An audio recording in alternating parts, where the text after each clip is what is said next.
যখন টাইটানিক জাহাজটি আইসবার্গের সাথে ধাক্কা খায় তখন জাহাজের পাশে একাধিক ছিদ্র হয়ে যায়, যার ফলে প্রচুর পরিমাণে পানি ভিতরে প্রবেশ করতে শুরু করে।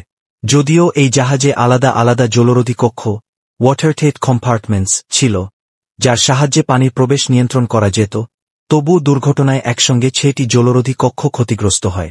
তথ্য অনুযায়ী 4টি কক্ষ ডুবে গেলেও জাহাজটি ভেসে থাকতে পারত, কিন্তু 6টি কক্ষ একসাথে প্লাবিত হওয়ায় দ্রুত জাহাজের সামনের অংশ পানির নিচে চলে যায়, ফলে পেছনের দিক উপরের দিকে উঠে যায় এবং মাঝখানের অংশ প্রচণ্ড চাপে ভেঙে যায়।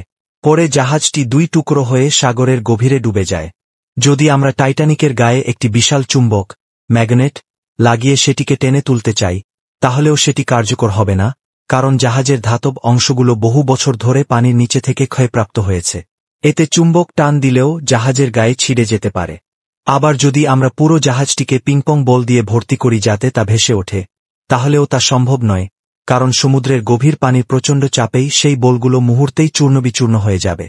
আর যদি বিশাল এক রোবট সাবমেরিন ব্যবহার করে 100 টন ওজনের একটি হুক দিয়ে টেনে তুলতে চাওয়া হয়, তাহলে হয়তো কিছুটা চেষ্টা করা যেতে পারে, কিন্তু এর ফলেও জাহাজের দুর্বল কাঠামো ভেঙে পড়তে পারে। সব মিলিয়ে টাইটানিককে আবার তোলা খুবই কঠিন এবং বর্তমান প্রযুক্তিতেও এটি করা প্রায় অসম্ভব।